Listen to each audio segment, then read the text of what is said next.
Good morning, good afternoon, good evening, whatever time it is, wherever you are.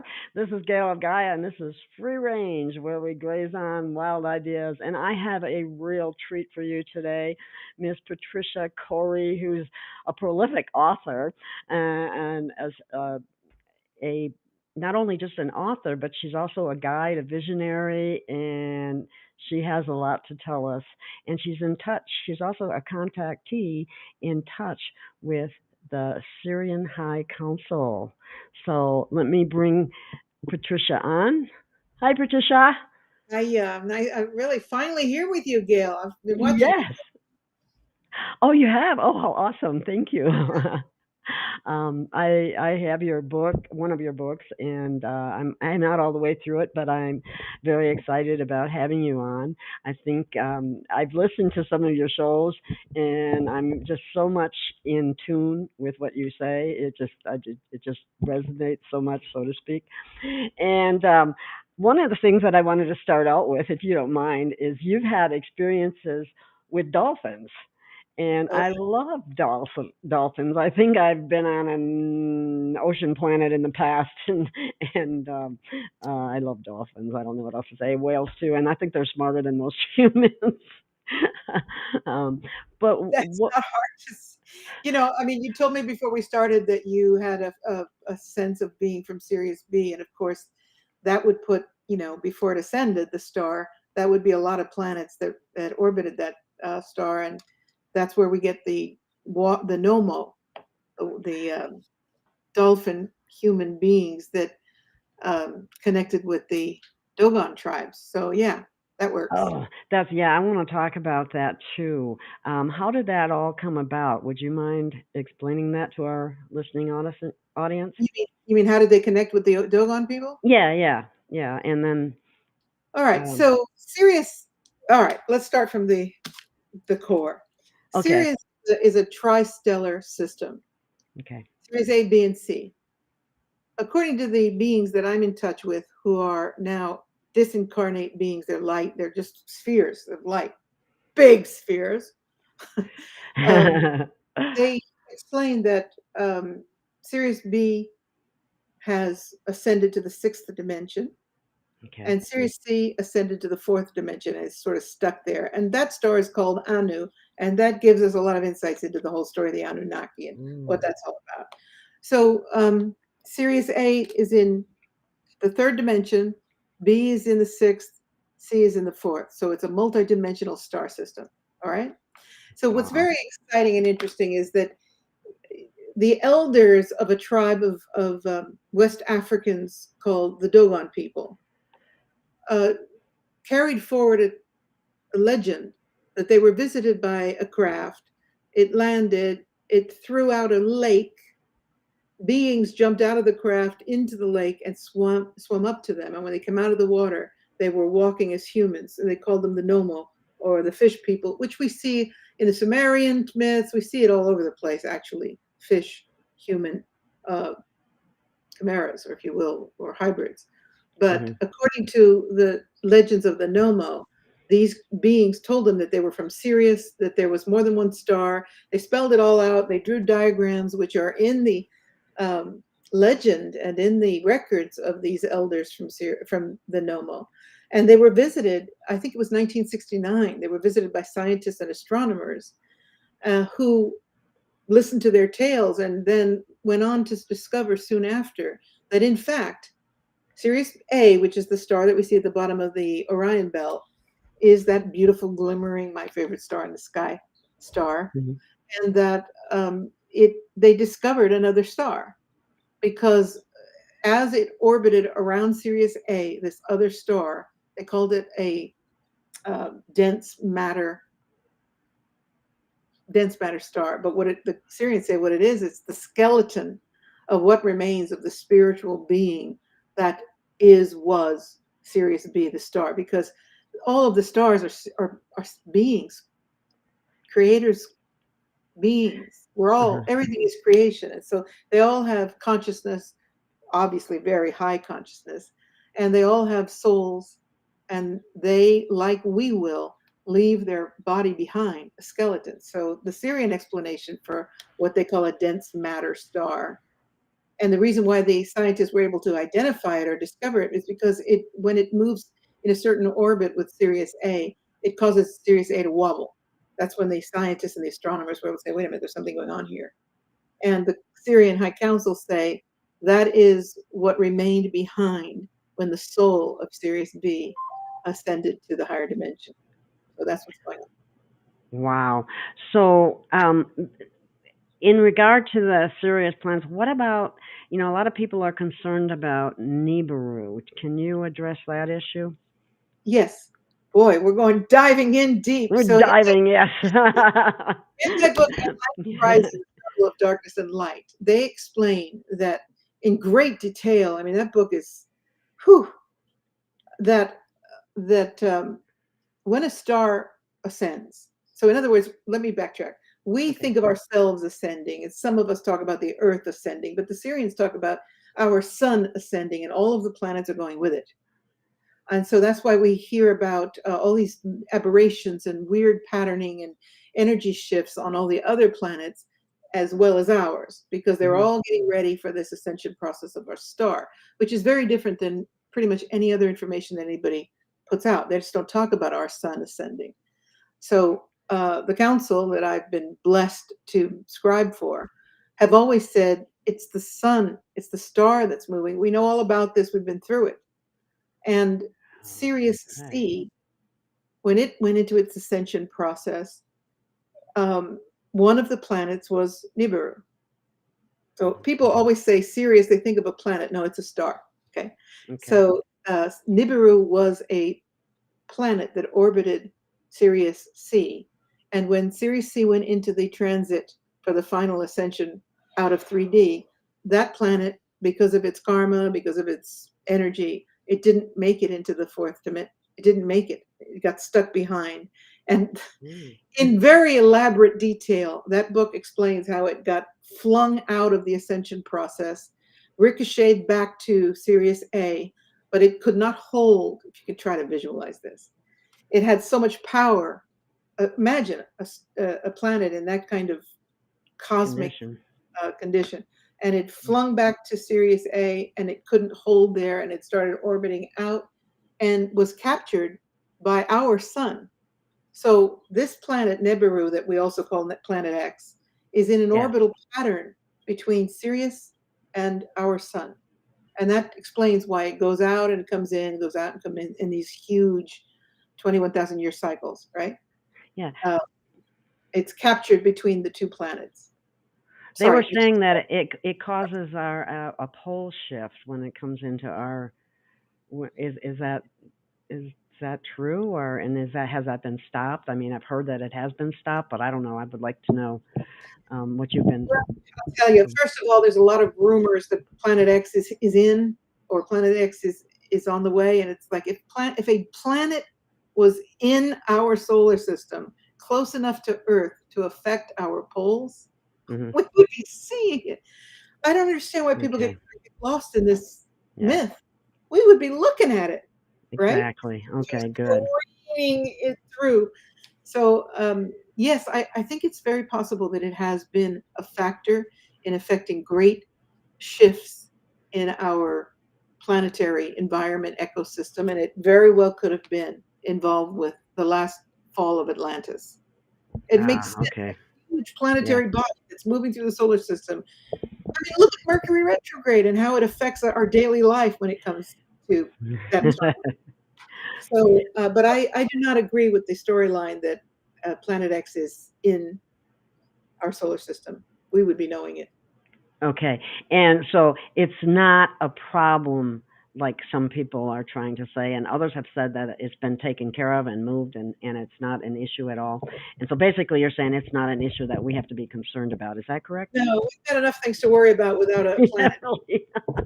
Well, which brings me to something that I remember you talked about this a little bit with Dr. Sella, and I'm going, oh my God, that's happened to me too many times. And when you were talking about the space-time continuum and Yeah, how you have certain places that you might put something, and you know you just put it there. You walk out of the room, you come back, and it's not there, and you go, what the heck? And then you walk around looking where it might be, and then all of a sudden it's back where it was supposed to be. Yeah. Well, in the past, when things like that happen, I used to think, okay, there's a gremlin in the house. Where are I my did kids? too think. I thought the exact same thing. That's Somebody's hilarious. messing with me from some other dimension.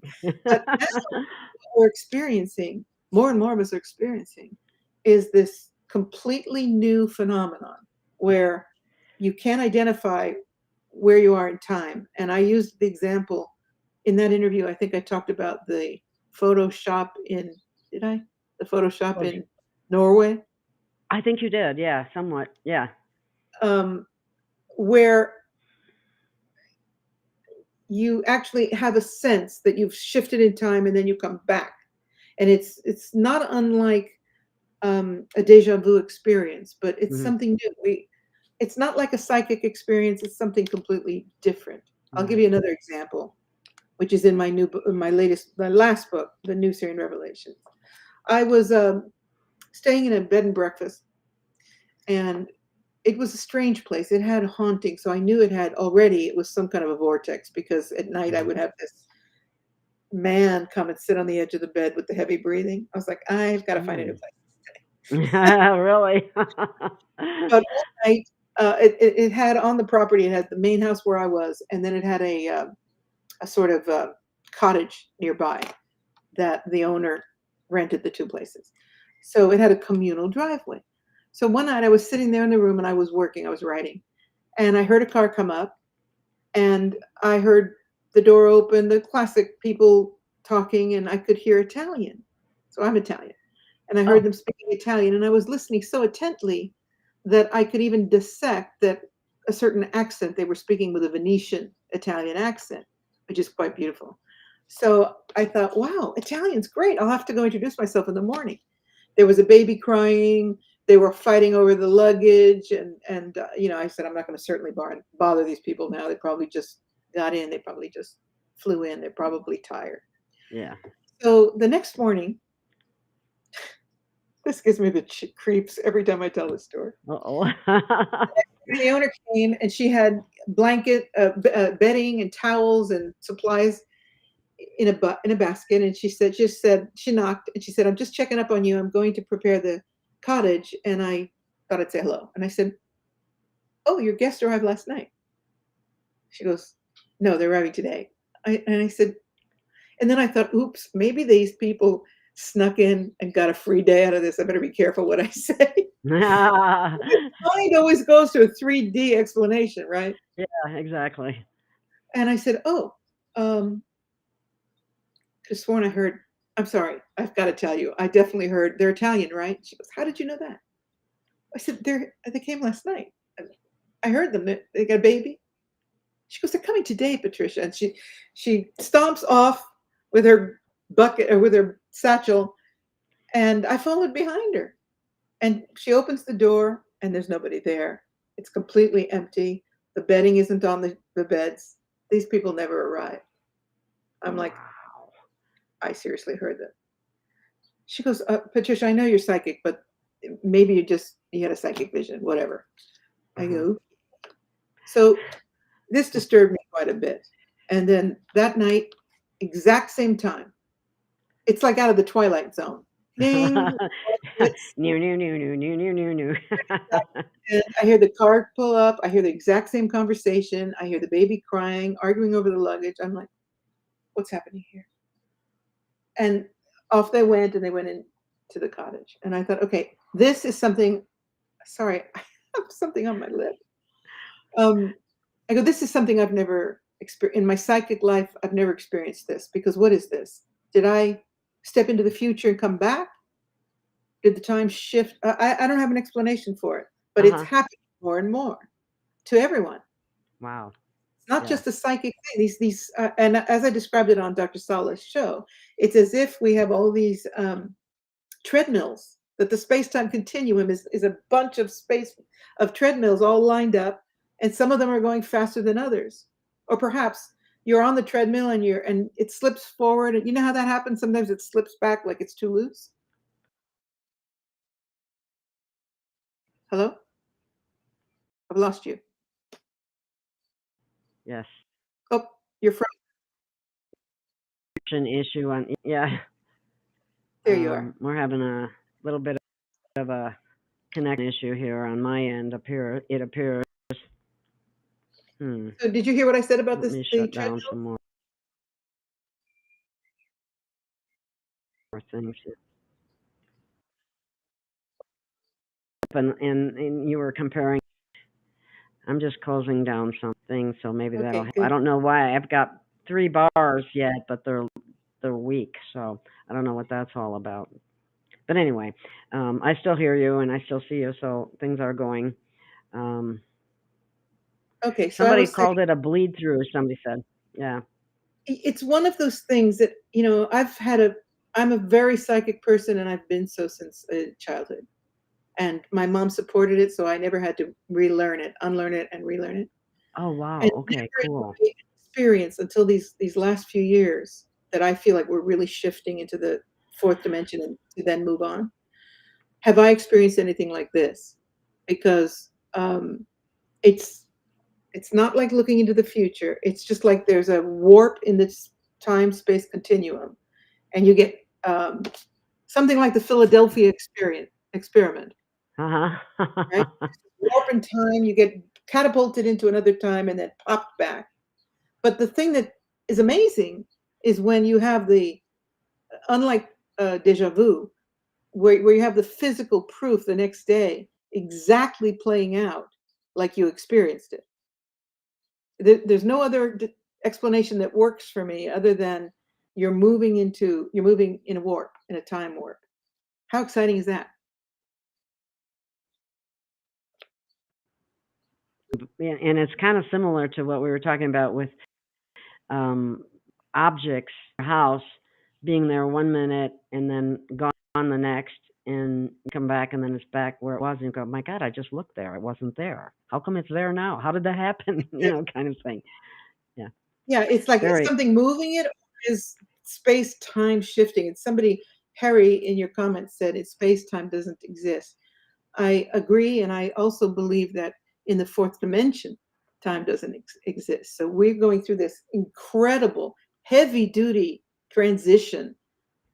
We know what's going on in the revolution of this planet and all the trauma that we're facing. And also, what people are starting to realize is that we're moving into a time where time doesn't exist. And that to me is full immersion in the fourth dimension. That's a So very difficult concept for most people to wrap their head around because we've been so indoctrinated with time. that's Um, right. Somebody in the chat said Sage too. She comes frequently.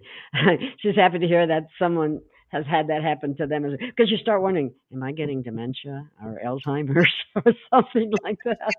When you can't put the experience in any framework that you know. I mean, paranormal is not abnormal to me, right? But Mhm. this Right. very different. And like so many people are talking about the fact that time is disappearing, that a day isn't a day anymore. Lots of people, even the farmers. I live on an island. It's an agricultural farming island, and even the farmers, they're just like, Uh huh. they're the same. It's weird. Getting up in the morning is different. The day is shorter, and yeah, we're moving. Imagine, as much as we can understand it, moving out of time and moving into simultaneous time. It is a very difficult thing for us to That's a imagine. trip. Just thinking about it is a trip. And that's the fourth dimension, though, correct? And we're transitioning into it a little and a little at a time. Back on what you were saying about the sun. The sun has changed. It's not yellow anymore. Right. It's Good for you. white. It's white. Exactly. So the Syrians explain that because the sun is transforming into a higher density frequency aspect of itself, the color is more of a 3D perception. And as it refines its density or refines its vibrational uh, frequency, it is moving out of that spectral aspect of it. So the yellow is transforming to white because it's losing its density, Ah. which is, I'm glad you really, a lot of people don't recognize that. But for years now, I've been going, Oh, whatever happened to the yellow sun? Yeah, exactly. I thought, well, yeah, what's wrong with this picture? It doesn't look like it used to look. And then I often wondered if it had anything to do with, the chemtrails, the clouds. People think, because I don't know why, but some people seem to think, stripes in the sky are normal. I know they're not. You know, um, I think that I'm one of the first people, because my books, I started doing this 25 years ago. I'm one of the first people that openly talked about chemtrails. Not the first, but one of them. And mhm. all these years, I've been waiting for people to wake up to this extraordinary situation where you look up at the sky and you think it's normal that we've got, a chess set grid over the city, or X's or whatever, and watching it Yeah, drip, ooze, and the brain deadery of people going, "Oh, that's just planes." Yeah, it is planes. You're right. Yeah, there's nothing yeah, weird about it. yeah. I always say, Go back and forth all day long. That's normal yeah. to you. Yeah. Yeah. And it's like, okay, because they say it's a contrail, not a chemtrail. And I'm going, okay, if you're out in the cold weather and you're breathing and you see, you can see your breath, how long does it stay behind you? Does it stay behind you for a whole long period of time? I don't think so. It dissipates very quickly, which is what a contrail would do, which is just the opposite of a chemtrail, which is also it's also defined by the U.S. Air Force Academy. So, but I recognized it a long time ago too, and I immediately was called a conspiracy theorist. Yeah, I've been living under that hat for most of my life. But the I truth is, bet. the case of chemtrails, we've got documentation. The government's been working on geoengineering for 40 years. The Decades, yeah. documentation is there. Aerosol spraying, it's all there. It's documented, and in fact, I think in my book, The New Syrian Revelations, there's a reference to where to get that information. I'm sure you are well aware of it. And Yeah, yes. still, I looked people it up at one time. Yeah. people I've had someone actually say, "Patricia, you have to stop interrupting." This a friend of mine. "You have to stop interrupting my belief system." I said, "Well, excuse me, but first of all, it's not like I'm knocking on your door saying, 'Here's the latest.'" And he Uh-huh. said, "I just can't hear it because if I listen to what you're saying, then I have to not trust my government." I go, "Well, that's not a bad idea, just for the record." And he said, I can't go there. I mean, if they say it's contrails, it's contrails." And I thought, how could anybody be in that mindset?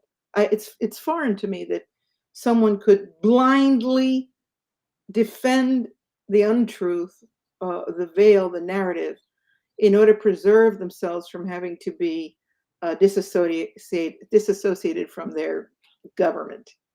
And Yes, that's what we're up against right now on every level. exactly. And it's frustrating. It's very frustrating. It Um, is. Now, when did your psychic abilities as a child, when did that all begin? Well, I hope that whoever's listening hasn't heard me say this before in several interviews, but it's important. At 4 years old, my mom, who was my guiding light, she used to tell me that when I was four, preface, I used to lie outside. I had a fort in the grass because we lived in the hills and I was a middle kid, so I would spend a lot of time alone. Okay. So was I. Okay. So she said, I ran into the house and she said she was cooking. And I said, Mom, Mom. And she looked at me and I said, I need to tell you something really important. I'm not from here. Do you know that? Do you know I'm from another universe? And my mom said, because that was the 50s. This wasn't the language of the 50s. Okay. And she Uh-huh. said, sorry, what? She said, I almost dropped she was cooking pasta, so she almost dropped the tomato sauce. She said, where are you from, honey? I said, I'm from another universe, a parallel universe. I was only four. Wow.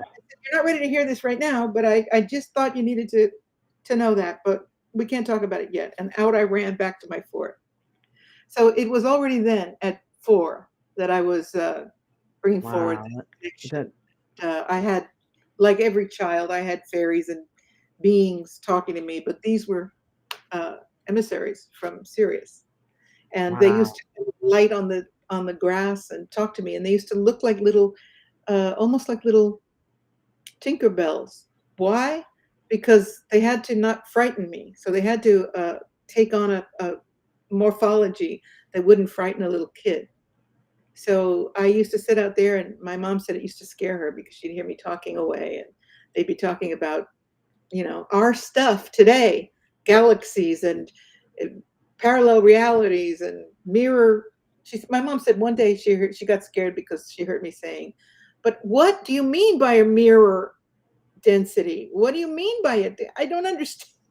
I was blessed with this, and my mom encouraged it rather than trying to silence me, because I think that so many kids have Yes. this gift, and then it gets beaten out of them, and hopefully they Yes. remember, but a lot of times they don't.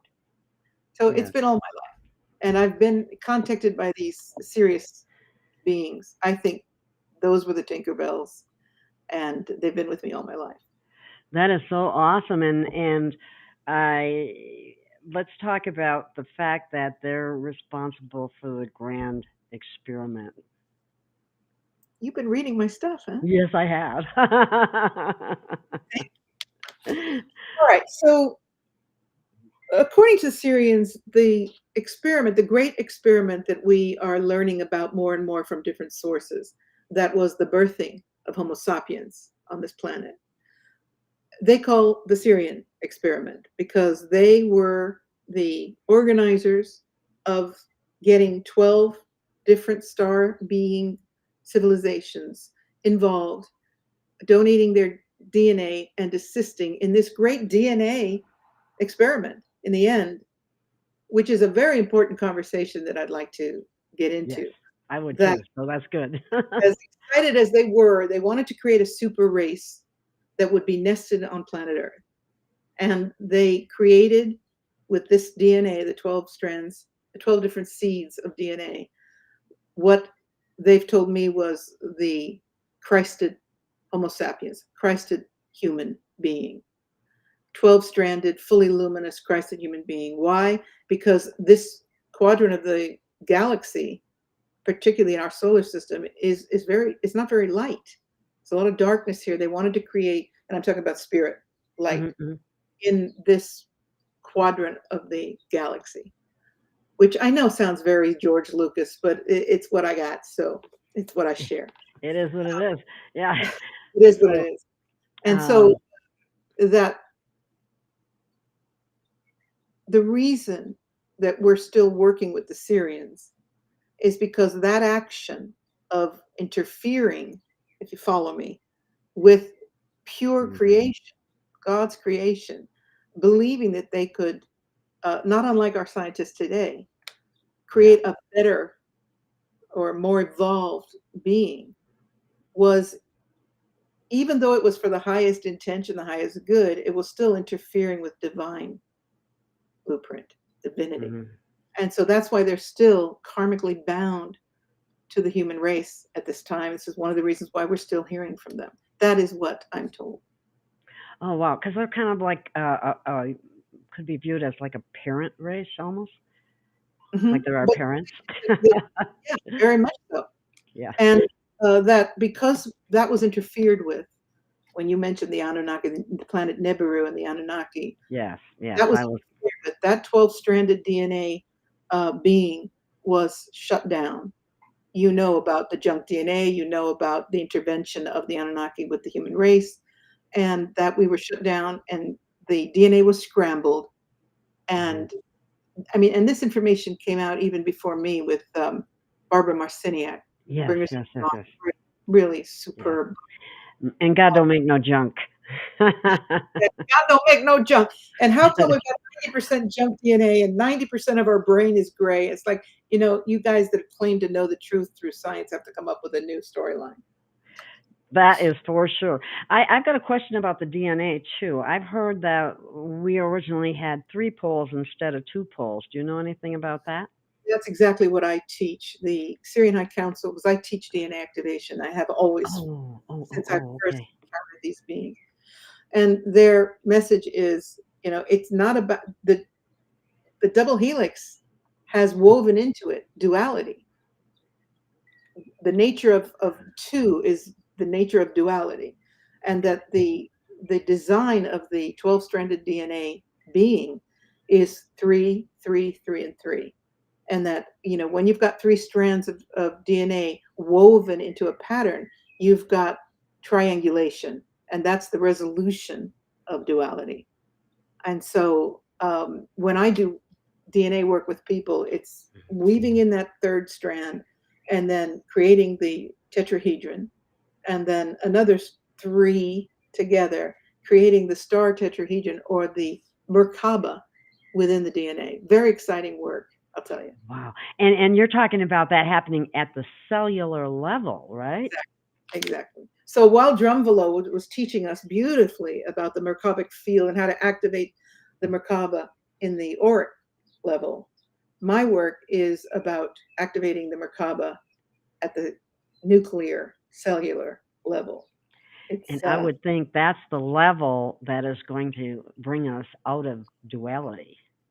absolutely. I hear that they're now finding new luminous children, the indigos, who are actually being born with a 3rd strand. Very Mhm. interesting. Somebody's asking, can I give a tip that we could use to activate our DNA? And at the end, if Gail will tell you my web information, whatever, I actually have a course on the web, on my website, that you can follow. Oh, Yeah, awesome. And I do have your website. It's listed in the description. yeah, So do that later. when the show goes up, look into the description and you will find that information. I've got her website, I've got her YouTube channel, and I'm sure on the website you'll be able to see the courses that you speak of. And the thing is that while most people, I think everybody is working with DNA by 2 more strands, 2 more strands. And the council said, no, until you get that 3rd strand in. This is why, I know you're a Syrian, Gail. Come on. It talks about that 3rd strand. It's a very Syrian concept. And it's like when you weave that in, when you bring in that light cord and weave it into the double helix, you eliminate the duality of 2. You give There's it power in 3. that's right. Power. Yeah. Yeah. Big power. Big power. That's awesome. You So solve the duality in 3. that is It's like that's exciting. if you look at geometry, the vibration of number 2 is like a seesaw, right? It's not constant. Yes, yes. When it comes into 3, you now have geometric form. You now have the resolution of that duality because there's that 3rd element that's holding it in place. Wow. And that's where sacred geometry comes in Sacred to play. geometry is amazing. That's all. Triangulation, exactly, the dot connector said. That's exactly it. I'm all about triangulation. All of my meditation work and all of my teachings are about triangulation on every level. That's awesome. I'm definitely going to look at your class for DNA activation. Yeah. um, that would be really exciting. Well, let's talk about the God gene. What is your what is your take on that? I think it's so important that people know that they have that. So let me begin by saying I've written a book that I'm not probably going to publish for my own survival purposes, and it's called Hacking the God Code, the conspiracy to steal the human soul. Yep. Yep. Yeah, I can see why. Right now, it's probably not safe to put that out there. But And my publisher, my new publisher, and I agreed because it was contracted with them. And when, they just said, this is, and I well, look at reread the it. people that have been being hit lately. Yeah. They're really And trying it's to about go what after the they're doing light with workers. DNA and where they're going and the transhumanism. And I'm like, as much as I'm kind of a fearless warrior, for the moment, I'm rethinking what to do with that book, which is a long 6 months slog getting that book done. But anyway, that's a preface. I understand that, and I can tell you that I had an energy hit at one point myself. That that knocked me down. It gave me the dry heaves for quite a period of time. I couldn't stand up. I couldn't walk without falling over, and it was scary. I thought I was going to die. I really did. very scary. So yeah, they're after people that are putting truth out. Oh Yeah, yeah, and I've had lots of unusual things happen, including a visit from some nefarious government types. Men in And black. No. Sort I of. think Yes. they were Wow. aliens Oh, posing they were as aliens. government CIA Oh people. wow. It's a story for another day, unless you Oh have the. wow. No, go ahead if you want. I mean, if you want to, feel free. Um, Okay, if you want to. I way back between Atlantis Rising, which was my second book, Hmm. and No More Secrets, No More Lies, the third book, which was a doozy. We're going to remember this was 25 years ago. This information was coming out, and it's all unfolding now, right? Hmm. Yes. Yes. Yes. Um, I got a started to get emails from someone who, yes, I know that, Harry. Well, they're kind of interdimensional beings. I'm not even sure they are alien. The comment was men in black are aliens. Oh yes. Sometimes I can put them up there, so I'll just put it up there like that. Yeah. All right. Sure, that's true. I think that men in black are interdimensional beings, but Okay. why split hairs? Okay. So I started getting these emails, and I have to tell you, Gail, if anybody strokes my ego, I get very suspicious really fast Okay. because I see how many people are getting sabotaged and getting their auric field gets a crack in it from this big ego, and this stuff gets right in down. So I'm very wary. Wow. Okay. Good So to I know. started getting these ego stroke emails about how wonderful I was and what a great channel I was, blah blah blah, the books, etc. And I kept putting it off, and it wouldn't go away. And they wanted to meet me, and they lived in Italy, in southern. Because I was living in Italy at the time. Uh-huh. They lived in Naples, i.e., NATO base, Southern Europe. Oh, okay. I my partner, I asked him, "What do you think I should do about this? They're not going away." And he said, "The devil that you know, honey."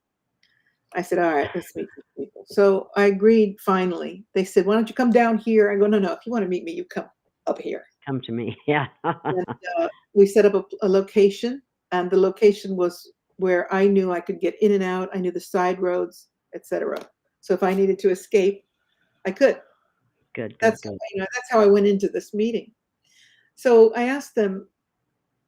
We were meeting off of the freeway, and I said, "How will I know your car?" He says, "We'll be in a black limo with military plates." And I just broke into laughter. I go, "What are you trying to achieve here? I mean, who are you? What is Wow. this?"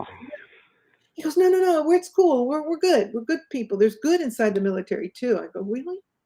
I'm having a hard time believing war and pestilence and abuse and That's a death. yeah, that's a difficult concept to wrap your head around as being good when, Yeah, right. mission Don't is be to kill paranoid. people.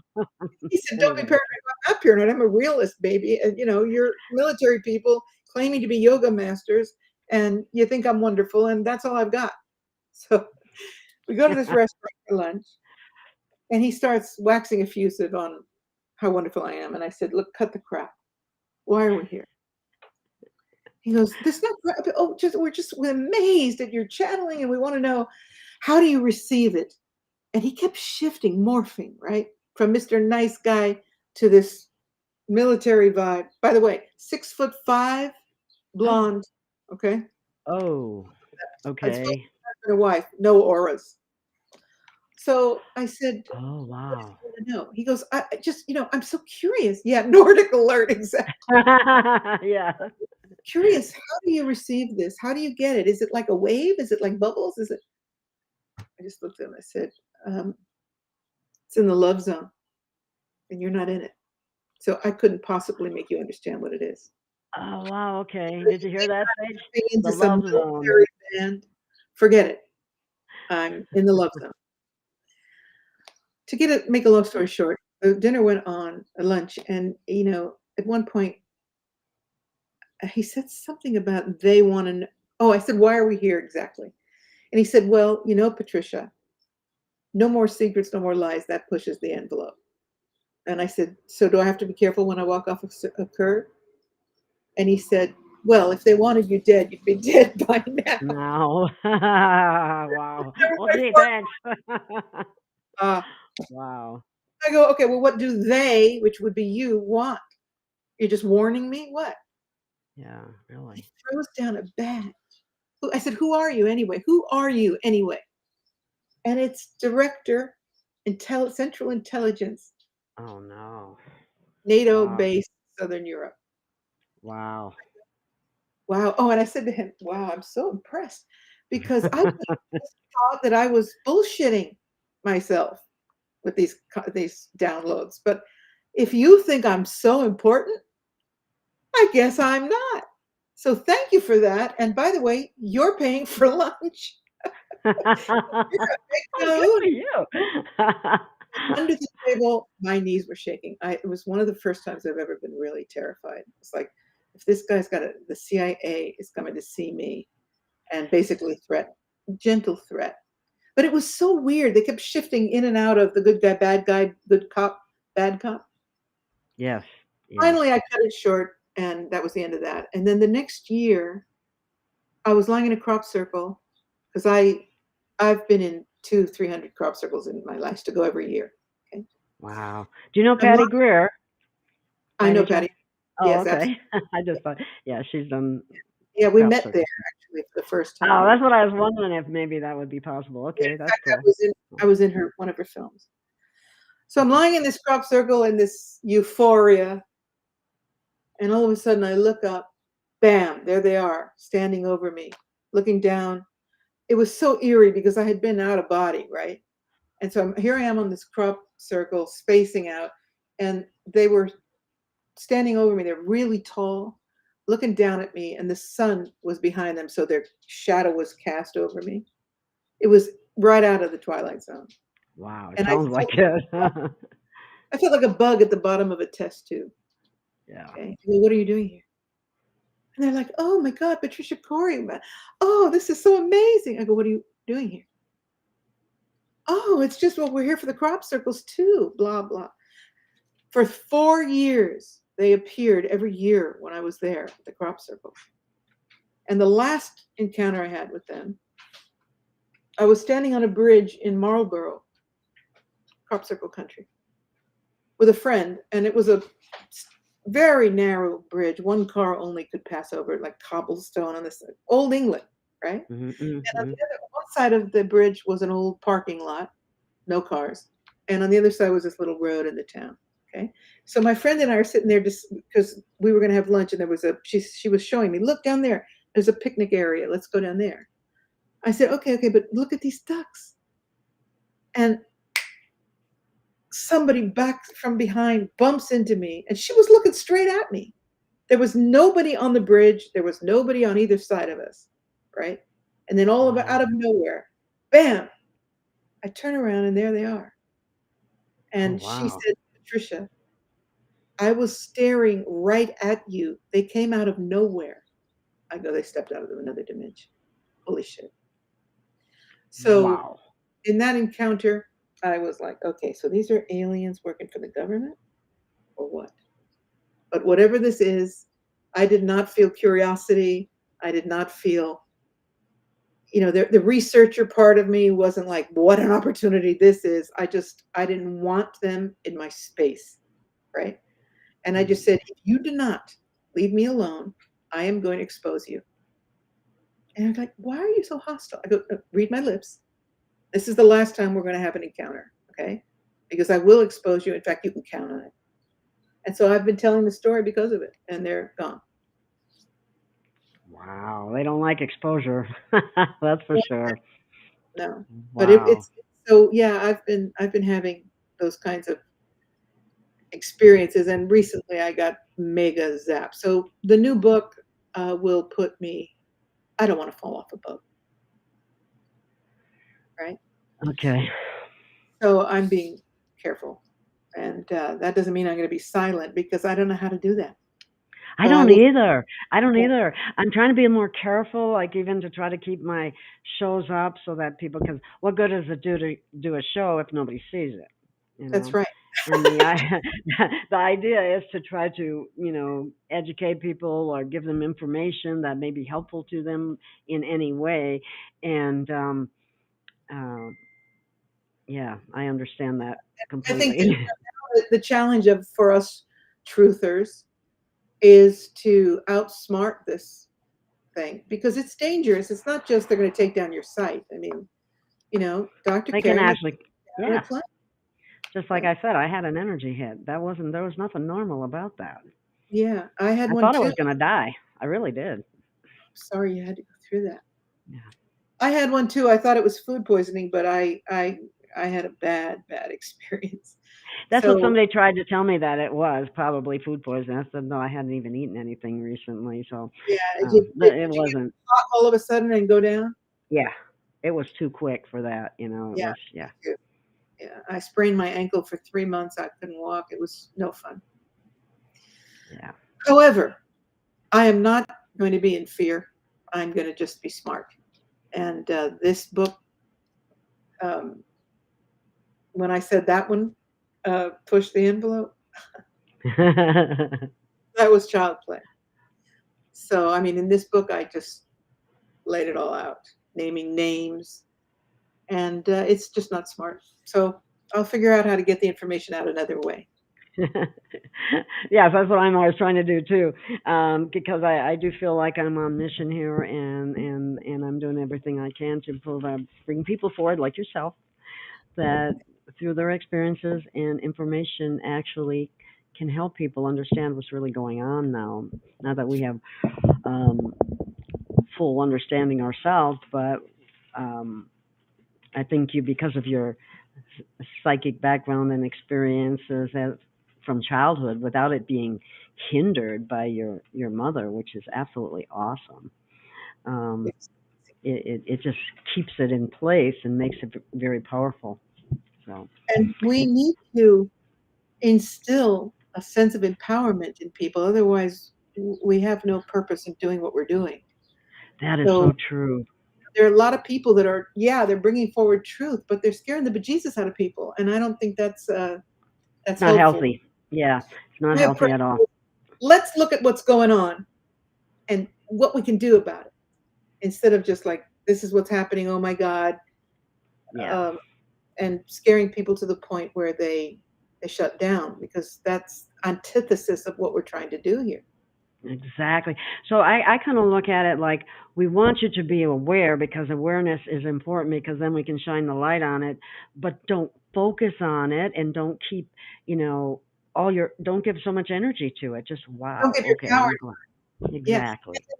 it's also, that's a very good point because it's also, I think, so vital that neither do we sit in la la land, love and light, where we don't want Exactly. to look at anything that interrupts that perception because it's too scary. It's like it's Right. damn scary. Let's look at it anyway. Exactly. Look at it Exactly. anyway because that's the only way we're going to fix this thing. We cannot look away Yeah. anymore. Exactly. If you don't know about it, how can you fix it? Exactly. And we've been looking the other way for far too long. That's why this dark force has been able to get where it is. We've been in the comfort zone. And we've Most of the Western world, I'm talking about, right? And we've been way too trusting far too long without questioning things. And it's important that we question things all the time. And I mean, we've been distracted in consumerism and comfort zone living and uh, TV. I don't have one, but I don't even. no, I it's have one. I use it as a monitor, and I only I, have it for one reason because my son was here and he wanted it to be able to play games on a large screen. So I have one, but I don't use I it. have to And, the device, but I only use it to watch old movies, and I don't even want to watch new movies. Nothing. yeah, I don't even. And I do the internet. That's it. But there's a question somebody had. What does Patricia think of us being in a perception matrix? Boy, that is such a loaded question because it has such a range to it. Okay. Well, just A friend of mine the other day said, "I feel like I'm trapped inside a TV. We're trapped inside of a TV set and can't get out." I looked at it like a petri dish. Yeah, like, but the truth is, I think it's really an accurate description. We have been like stuck in a TV set without being able to get out, but we're getting out, and it's like, oh, I don't think we're in Kansas anymore, right? So, as far as perception goes, some people think we're moving into a simulation, and I Mhm. think out of the simulation.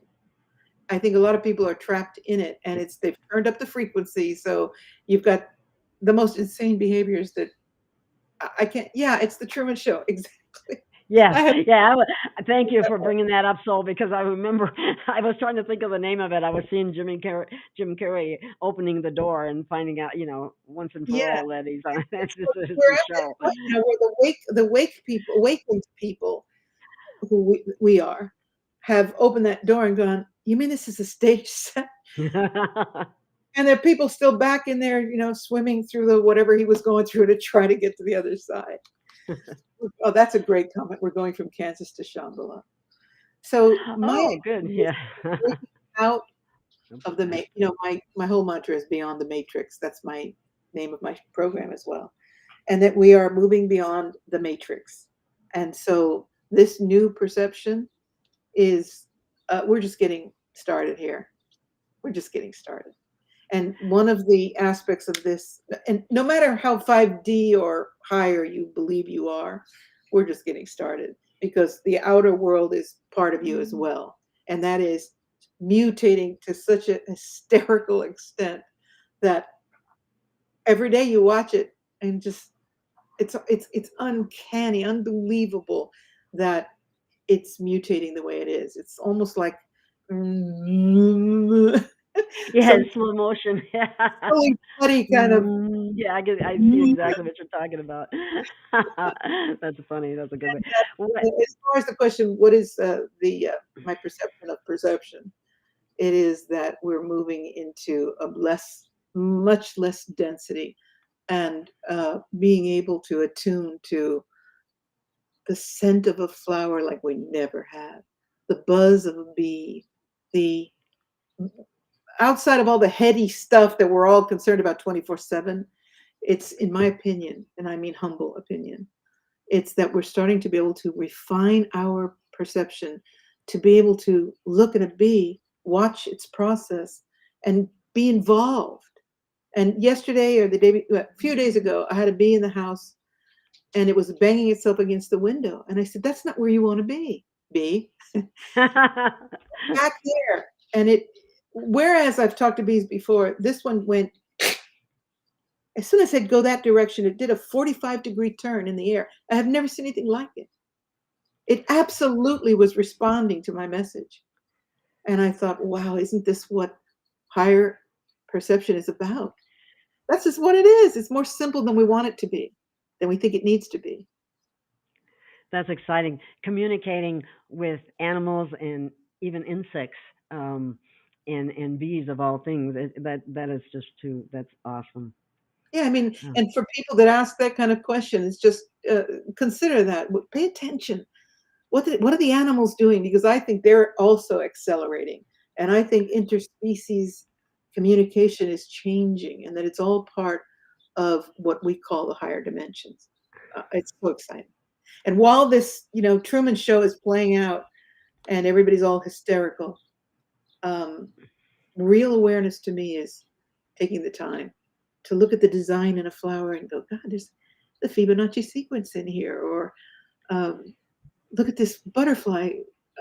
It's just so important to pay attention to those. It is. I have had the opportunity recently to watch, um, and talk to hummingbirds because I have a hummingbird feeder out there, and they've been coming over and feeding, and I love hummingbirds, and they're just so fascinating to watch. And I talk to them. And do they talk back? I I think they don't show fear, and I think that's a good thing.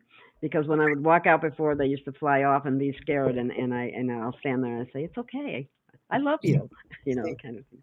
Be careful, because not careful. Be aware that you might just start having them talk back, or being able to Wouldn't that interpret be awesome? the buzz and how it changes when you're there. It's not unlike Dr. Emoto changing the water crystals with love and messaging of beauty, right? If you're Right, right.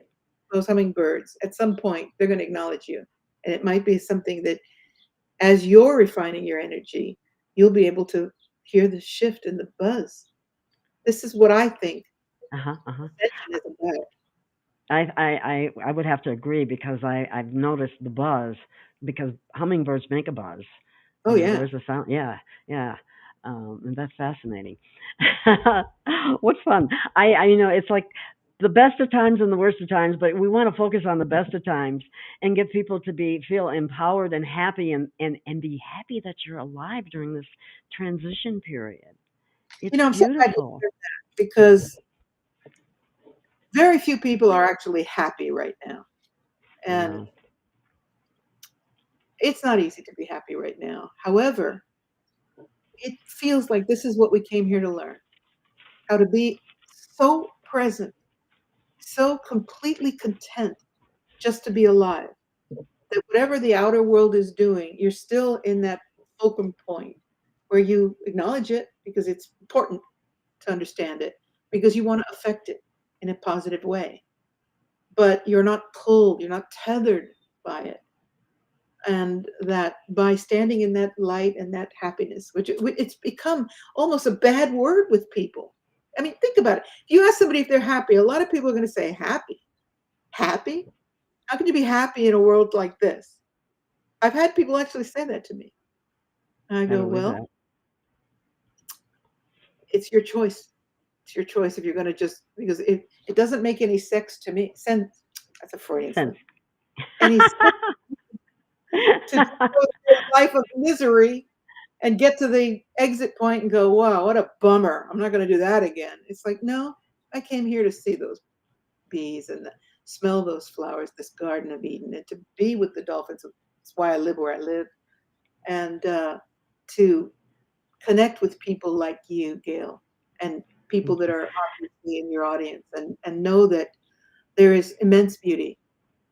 And And that it's makes going to get more and more beautiful. The colors are going to become more intense. Everything sense. is going to be more all encompassing in such a way that you can't help but be happy Yeah. and And there will joyful. be that, there'll be that split of the people who are more and more unhappy, miserable, you know, focused on that, stuck in it. And, it's just the old world. We're moving into the new world. And that old world, I don't mean it like there's going to be a planetary split, as Dolores Cannon referred to the Earth Hmm. splitting in two. I don't think so, but I think metaphysically, philosophically speaking, yes, I do. I think the split is underway, and there are people who are chained to that vibe, and we probably aren't going to be able to help them. Try, I'll keep trying, but Hmm. if you want Hmm. to be in misery, there's plenty to manifest in that field. But the awake amongst us, and we are growing in numbers, are over it. We're moving into the attunement. I think ascension is attunement. And Oh, okay. I like that. I like yeah, that. Yeah. a finer, less dense frequency where you notice things you never noticed before, like the butterfly, like the bee, like taking time to watch that bee go. "Er!" I just still I can't even tell you what it was like to see this bee do a 45-degree in the mid air, And go right out the door. right out the door. That's awesome. Yeah, it's great, isn't That it? is awesome. Somebody said people are addicted to misery. Um, there may be some truth in that. Oh, listen to this. This is interesting. Somebody in the audience is saying that beekeepers live longer, healthier. The frequency of their buzz, also watching them almost like they levitate. They do levitate. They don't. It's not their wings that are keeping them up, the way I understand it, anyway. I've been told they're anti-gravity machines, which is very interesting. Oh, that is. I haven't heard that, but that makes sense Yeah. because it's not the wings that are making them fly. That's really fascinating. Um, I saw a video recently of this beekeeper guy who was absolutely the bee whisperer. And he wanted to move this. He goes in and moves hives from people's houses that are threatened by them, right? uh-huh. And he goes, at first I have to find the queen bee. And he sticks his hand inside this huge cone, this beehive. Of bees? Yeah, no glove. Wow, that's brave. Okay. No. And he just goes up to this hive and he goes, hi, I'm coming in. I just want to help you move now. And he puts his hand out and he pulls it out, and it's crawling with bees. Bees. And he just moves them over here, and he goes, "Here's your new home." He keeps going back into this hive and taking them out. I'm like, oh my God. Wow. It's not unlike this woman who takes hooks out of sharks' mouths. Have you seen this? No, I haven't seen that. Oh my goodness. Italian diver, and she started taking grappling hooks out of sharks' mouth. I don't know how you get started doing that, to be I don't honest. either. That's pretty amazing. One day, I think I'll just rip this hook out of this giant white. But she's done a video where she's in the ocean with all these sharks, and they all know now that she's the shark healer. So they come, no, no, no, no, no, no, and come up to her, and she pets them. And the other sharks obviously telling them, "Don't, she's with us. Don't worry." So they come up to her and open their mouths, and you see the hook, and she reaches in and pulls it out. And then they put their heads down, and she pets them, and off they go. And the other day, I saw a video where she That had is this amazing. did this with a giant white shark. It was 4 times as big as she was, and it went. And she pulled out that hook. God bless these people. Amazing Oh, stuff. that Uh, is absolutely awesome. So we one, don't. of, one of your followers says, "I've seen her videos. It is something to see." I'm gonna I have to would, look them up. I'm gonna have to look them up. yeah, look up shark hook removing diver. And it's just she's got a box like this full of hooks. But Oh what my is just gosh. such an amazing thing is that when she gets into the water, these sharks are everywhere around her. She's in the middle of them and just removing those hooks. Shark whisperer, indeed. Yeah, that's pretty amazing. I'm sure who would have ever thought, wow. It's not Um, something I would be able to do, for example.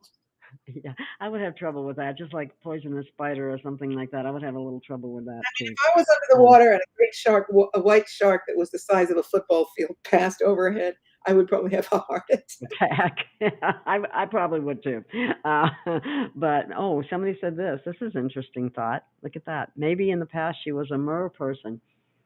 Definitely, she's got some kind of Some extraordinary. kind of connection, yeah. And how And the about fact dolphins?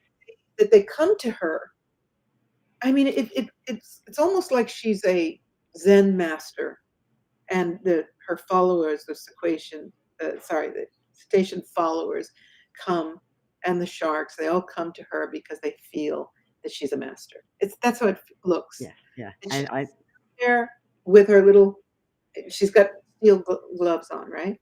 And uh-huh. one by one, they come, and she rips out these hooks.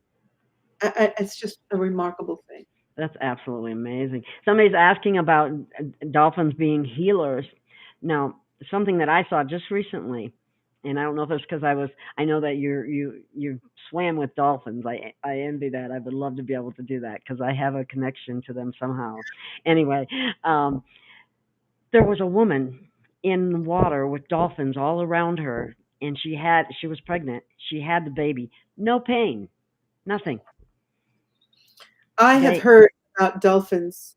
Here where I live, we've got lots of cetaceans here. And the company that I use when I do my dolphin group visits told me that they had a woman who was giving birth on the edge of the boat, and it was surrounded by dolphins, and she was sitting on the boat. Okay, and the baby was just going to be delivered right into the water, and the dolphins just swam around her, and they sang, and it was the same thing. Baby came right out. Her husband was in the water with them to grab the baby. Can you imagine? That is so amazing. It is so wonderful, and I so much look forward to more interspecies communication when we can talk to animals and they can talk back to us. We can even talk to plants. I mean, people might think you're crazy when you say that, but that's where we're going. That's why it's so exciting, and that's why we want people to be empowered instead of scared. If anybody knows about Dr. Marcel Vogel, he was an extraordinary man. He started out working for IBM, developing liquid silicate for the computer industry. And he said to himself, "This is not what I want to do. It's not how I want to use my knowledge." and he developed very highly tuned crystals, a way of cutting them by psychics. So they were 24-sided, 12-sided, just meticulously carved crystals for healing. And one of the things that Dr. Vogel did, I had the great honor of meeting him. He was one of the first people to hook up encephalograms to plants. This is Oh, not unlike Dr. Emoto with the water crystals. He water. hooked Yeah. the plants. He would take two plants from the identical soil, identical light, identical everything, and put them in a room. And one he would, and they had encephalograms on their stems. Hmm. One of them would be told that it was ugly and miserable and unworthy, and the other one that it was beautiful and glorious and loved. And that one, first of all, grew twice as fast, twice as high. And the other plant had withered leaves, and you get the picture. But also, Wow.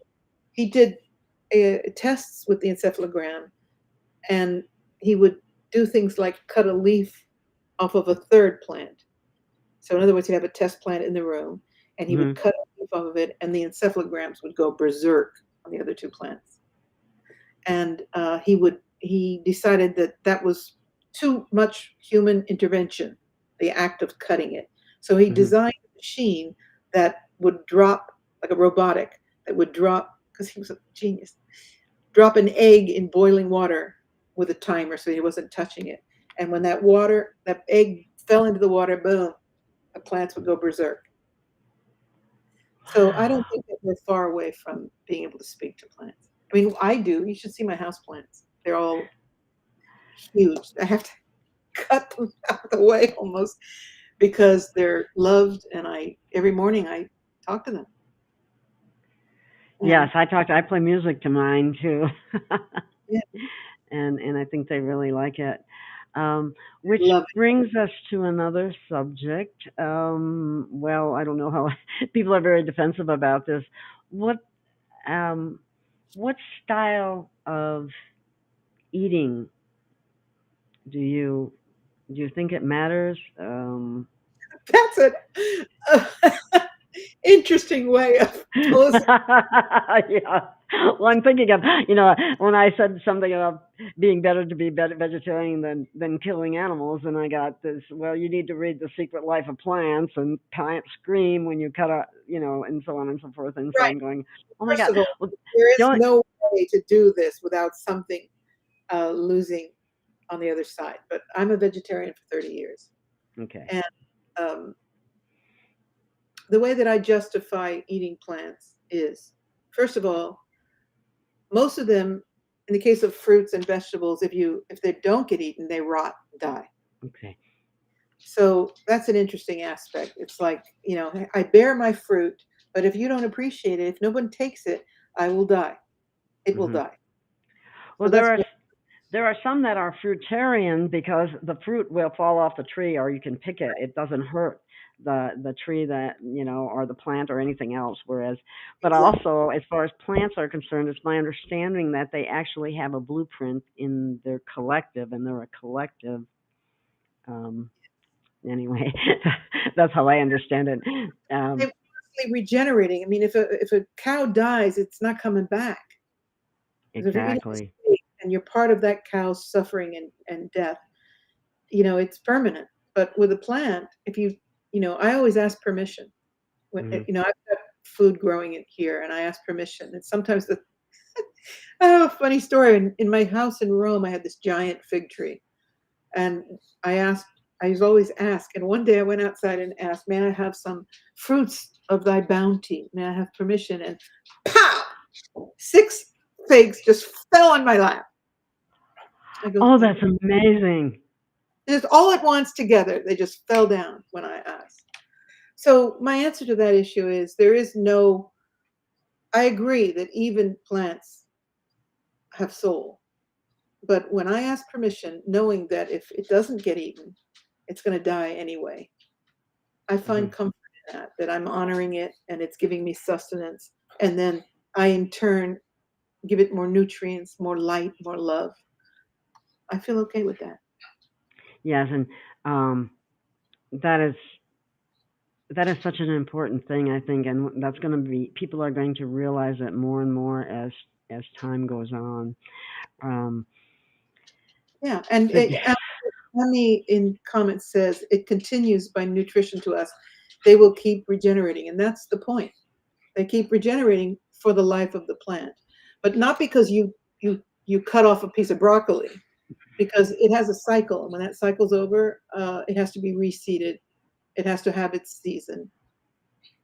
and the indigenous people, Native Americans and other Native people always used to do it, just like in even in the movie Avatar. We're trying to just show that to some extent, um, apart from the violence that was in there, but that you respect life, all life, and like you said, with plants and through asking permission, um, and but as And far as animals, I as Candid said, and I always thank my food, and I also do that. that's Sorry, beautiful, didn't mean to very interrupt. important. Yeah, This is true too. There's actually truth in this statement. Once you get rid of the parasites inside of you, you won't be hungry all the time, which is something that was created by people that have taken over our food supply in so many ways.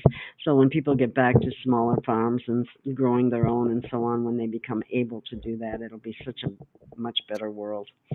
The large corporate farms have ruined the I've got planet. a lot of food. I mean, not a lot, but I've got an indoor hydroponic system. Oh, And nice. first of all, I was growing lettuce, and I had lettuce for 5 months. And because where I live, the weather outside is not conducive to trying to create a substantial food garden. So I've got this Hmm. tower, and I Hmm. had this, and every morning it's a celebration because it grows really fast. So every Hmm. morning I go, oh, look at you. Hello, may I have you? May I have some of this for my sustenance? And now I've got tomatoes. And it's just a trip because, you go to sleep, you wake up, they're red. Wow. It's I part of my life. That's awesome. I had a little bit of a bug problem, I have to say, that was very disturbing because it was they were starting to suck the life out of some of the leaves of my plant, and it was very difficult. I think I got rid of most of them. I was looking for a non-toxic way of getting the bugs, little bug aphids or whatever they're called, aphids. Anyway, that was disturbing. But anyway, Aphids it's are been a a real problem. Once you get them, they are very hard to get rid of. I mean, you can use dishwashing soap and yeah, water, but uh, yeah. they're a Yeah, problem. they were bad. They were a big problem. But it's been a learning experience, and I'd be more. I think it's partly because I brought a plant home from Walmart, and probably was already intentionally infested with bugs. I hate You know, to say that. one thing I've learned is when I bring a plant home, I put it in quarantine for a couple of weeks. Oh, that's smart. See, Yeah, I've got it's here. definitely a learning experience, and that's some wisdom right there. So thank you for that. In the future, that's definitely what I'm going to do because I really do felt like it because everything was growing beautifully, and then all of a sudden, Yeah, yeah, that's what I do. So someone conspiratory said someone suggested hydrogen peroxide. That's good too. mixed with water, I assume. Best thing you can do is to quarantine any new plants that are coming in and just watch them and see how they're doing. Okay, yeah, that's what I need to do that. In fact, those bugs are bad this year. Predatory bugs are good when soap and water or vinegar isn't enough. Yeah, bugs are bad Oh, this year too. like what are ladybugs help eat other bugs. But They do. anyway, yeah. Yeah. So that's I think that it's important we're having this conversation because with all these threats to the food supply, yes, more of us amateurs are really taking up the job of growing our own food. right. And I'm an amateur, and I'm learning though, and I live on a second floor apartment, so it's really challenging to have to have plants and so on. But I'm doing it anyway. I need to get a garden tower is what I really need. That's what I've Um, got. I've got something called the Aero Spring a hydroponics system, and it has a pump, and it has lights, and it has a fan. It does everything itself, and it's just extraordinary. And it doesn't have fish. So somebody wrote, oh, it's dot connected. She said garden towers or tower gardens, the same. Yeah, and there are different companies that are making them. The brand that I have is Aerospring. In fact, if anybody's ever interested, if they use my code, they go to aerospringhydroponics.com and they use my code PCORI22, they can get an 8% discount off the product. It's wonderful. Oh, okay. Is that on your website too? Yes. About that? Okay, cool. Yeah, it's Yeah, wonderful. And it takes the out, because I could never do hydroponics with fish because I couldn't bear to. First of all, I don't want to deal with that much pain in the neck, and secondly, I couldn't have fish. oh yeah, yeah. Oh, there's That is 20. diatomaceous earth is another one. That's right. Dot connected. Could you correct that? It's www.aerospringhydroponics.com. That's right. And the discount code is PCORI Let me 22. put it up there. 22. Is that the correct one or no? It's PCORI 22 instead of 2. Yeah, PCORI 22. Yeah. So if you don't mind fixing that. And it's just so wonderful because, like right now, I just heard the water go on. It goes on every 40 minutes. And, all I have to worry about is to keep, supplying nutrients when it's time and making sure that I love it. Okay.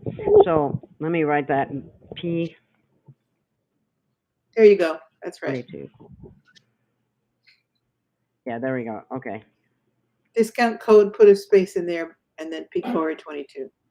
Yeah. Right there. There needs to be a code. I mean, I've got tomato, because outside I've got a problem. I've got a lot of wind. I got bugs. No, 8%. I'm sorry, Jay thought 8%. If it was 80%, I would have nothing but hydroponic systems in my house. Really? Okay.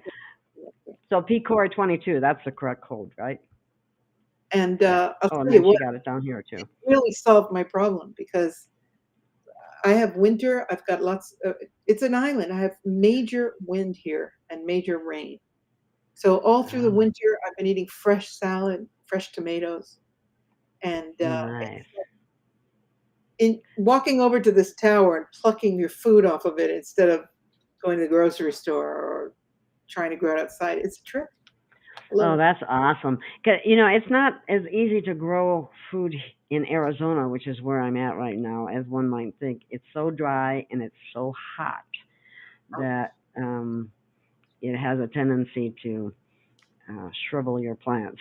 Not careful. The thing is, this system has it's a central tower with slots, and in these slots are the plants. Okay, all the way up the top. And the water at the bottom. There's a big tank.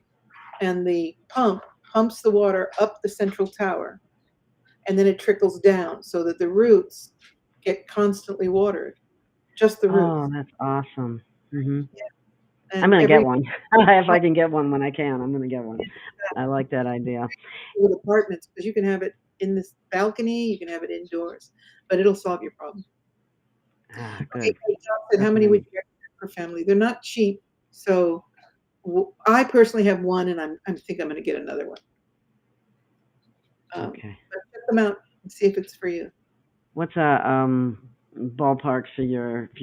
Of course, it's going to be different where you are versus where we are too. I don't know. I think it's about €1,000. I paid about €1,000 for it, so it's not cheap, but it is a huge solution to my particular problem. Right. And I think I would. If I could get it growing inside, that would probably be good too.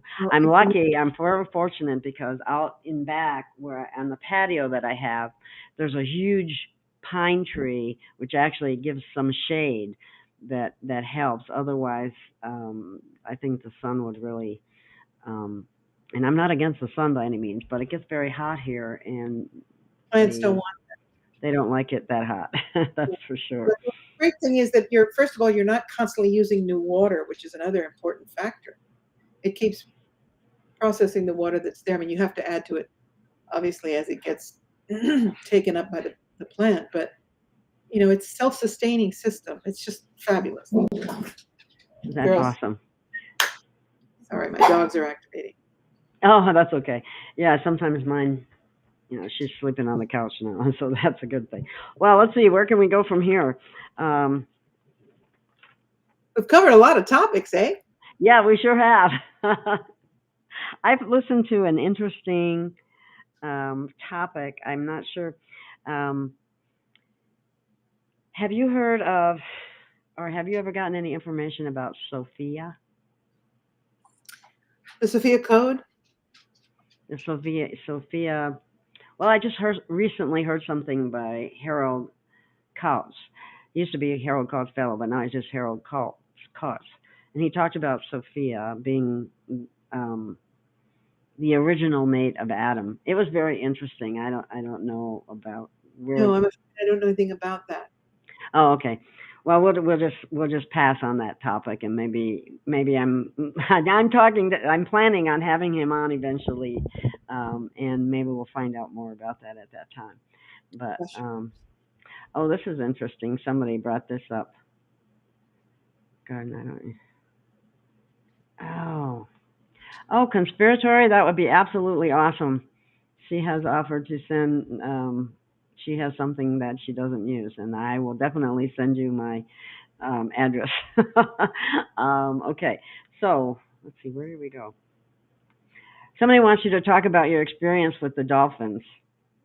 Okay. Um, Right. So, 2007, I started having these very terrifying experiences where I would find myself in the midst, excuse me, girls, of a pod of beached dolphins, dying dolphins. And I would oh, feel like I was drowning. It was the worst. And then I'd hear on the radio on the TV that a pod of dolphins had just died in New Zealand. And it was always in sync with those experiences, either in dream or just one day I was in the kitchen and all of a sudden I was transported into this horror show where dolphins were beaching themselves with whales, right? oh, wow. It started happening a lot. Excuse me. I've seen some pictures of it. Yeah. And one day, my man called me from work. I was still in bed, and he said, "Have you heard what happened in New Zealand?" And I go, "Is it the dolphins?" And he said, "You better turn on the TV." And 150 dolphins and whales again, and I had the dream where I was with them drowning in the middle of the ocean. So I realized, and I heard them telling me, "Help us, please help us, please help us before we leave you." That's the name of the book. Before we leave you, please help us. Wow. Please help us before we leave you. Before we leave you. And I go, "What do you want me to do? What can I do?" It was terrifying. It was not a good time. And finally, I started channeling that book from them, and it was a message to humankind from the whales and dolphin beings. In fact, the book is called "Before We Leave You: Messages from the Great Whales and the Mighty Dolphin Beings." Wow. And so I decided that as I was getting these downloads as far as messages from them, that the only way that I could really do this in full integrity was to jump in the ocean and swim with them. And I had never done that because I had innate shark fear.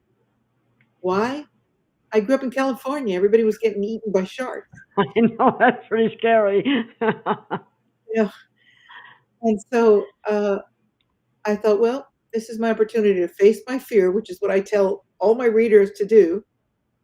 And here I've got this fear that I'm not facing, and at the same time swim with dolphins. So I came to the Azores, where I live now, and I hired a boat.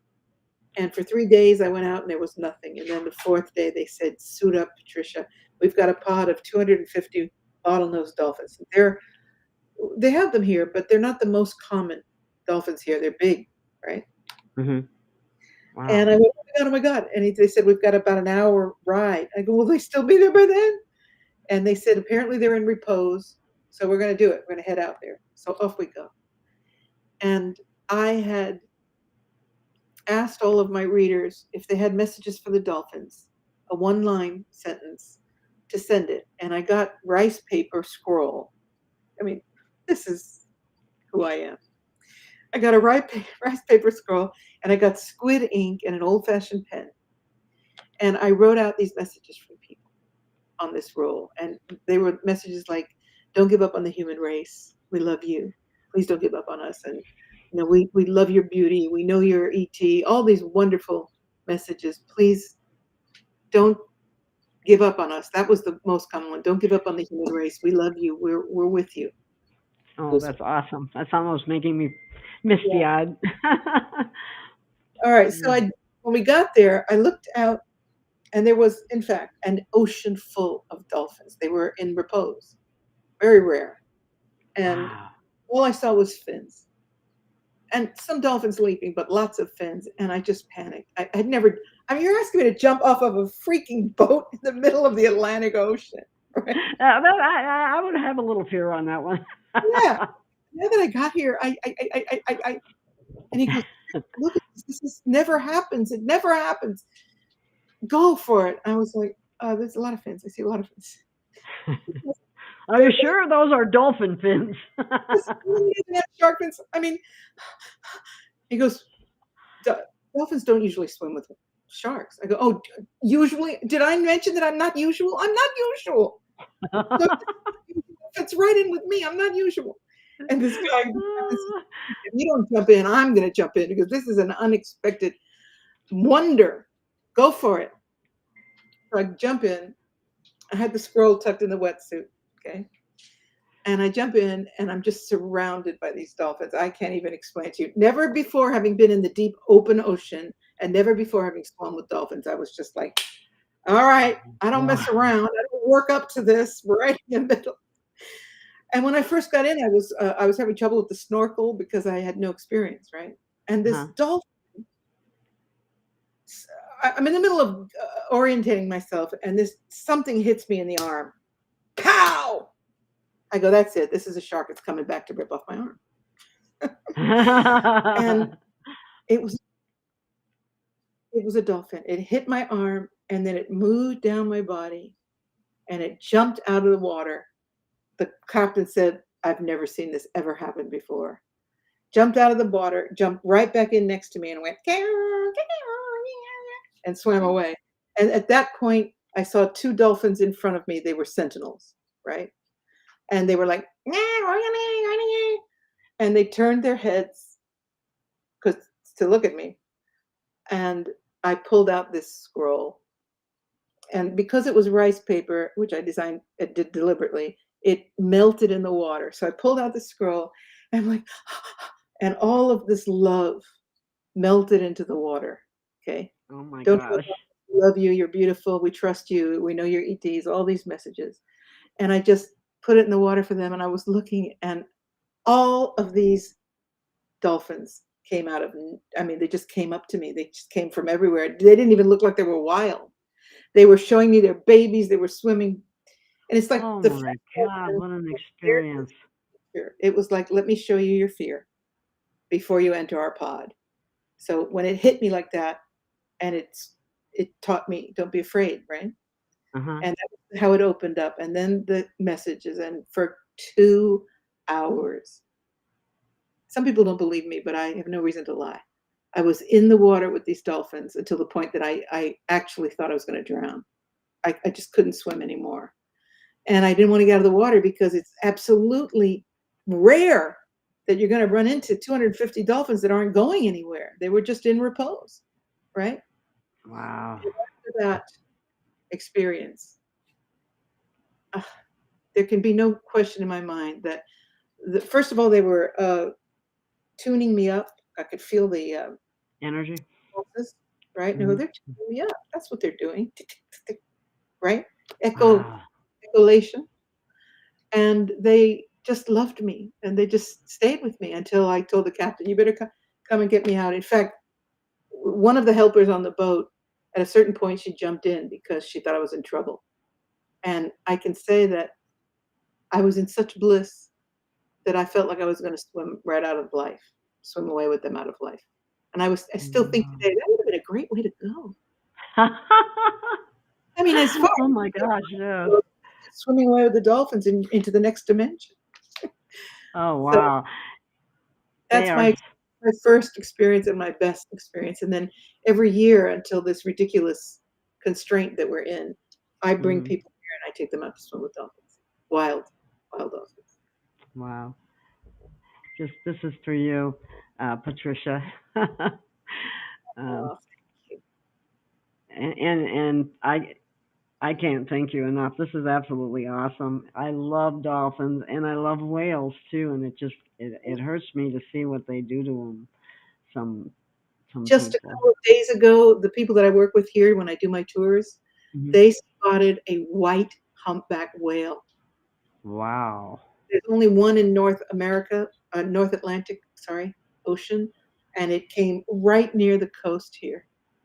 If only I'd been on the boat. Oh wow. And it was swimming with another great whale. So as much as we do harmful things, there's all the whale community is thriving. That is Thank so you. awesome. The whale community is still thriving, and um, I think that they have benefited greatly from this moment of drama on our planets with so little shipping going on, Hmm. and they absolutely know they're loved. Despite the horrors that some inflict, they Yeah. connect with us.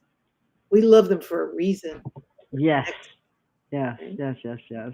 I couldn't agree more. That is so awesome.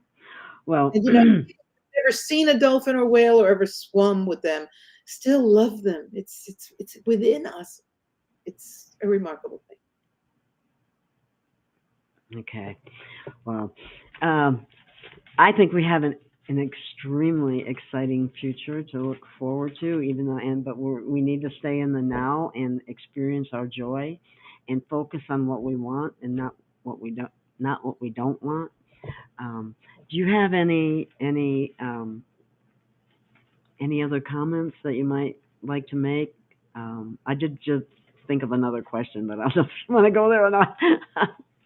And that You was want to ask? regarding the divine plan. Um, do you That's have? another. That's a big question, isn't You ask such little questions. it? Yeah, um, the Desiderata, that beautiful poem they found in an old church.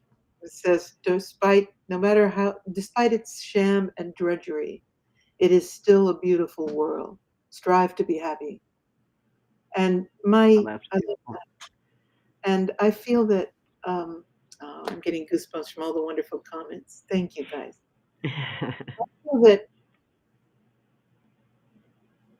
this chasm that we're in is all part of the education of Homo sapiens. And that is, how do you deal with adversity? What did you come here to learn? What are you going to take with you? You want to ascend to the higher dimensions? You better be sure you've cleaned out all your duality, all your pollution, and you can look it in the face and say, this doesn't touch me. I am in tune with a higher plan. I know this is all part of divinity unfolding. And that as long as you stop trying to control the world, the outer world, and just know that, it's a pendulum, it's swinging wildly. If you can still the pendulum and just be in the center and observe it and be free to know it, know that in that knowing it, you are already helping heal it because you're instead of running away from it, you're acknowledging it. And acknowledging it means you're shining light on it. And that is the divine plan. Whether you're a warrior like we are, whether you're just standing there being a tower of light, a lighthouse, you're changing it, you're affecting the darkness. And that is, in fact, what I consider the divine plan. That's awesome. Thank you, Patricia. This has been a wonderful, wonderful talk, and I can't think of anything else at the moment. And I would, maybe I could have you on again at I some love it point. because I feel such a kinship with you. And do you think I'm surprised that you're a Syrian? There's a great kinship, and I would be very happy to come back on exploring Heart with to you. heart. Yes. Thank you so much. Love you and thank you for being here. And I think we'll call it a wrap for today. And I'll send you copies and so on. Thank you so much. This has Thank been you. beautiful. That's a good word, Gail, and let's not lose touch, okay? Okay, sounds great. Thank you so much. Bye, Bye, everybody. everyone. See you soon. Vibes, man. Okay. Thank you for participating, listeners. We love that. And we'll see you again sometime soon. Bye bye. Bye. We'll stay.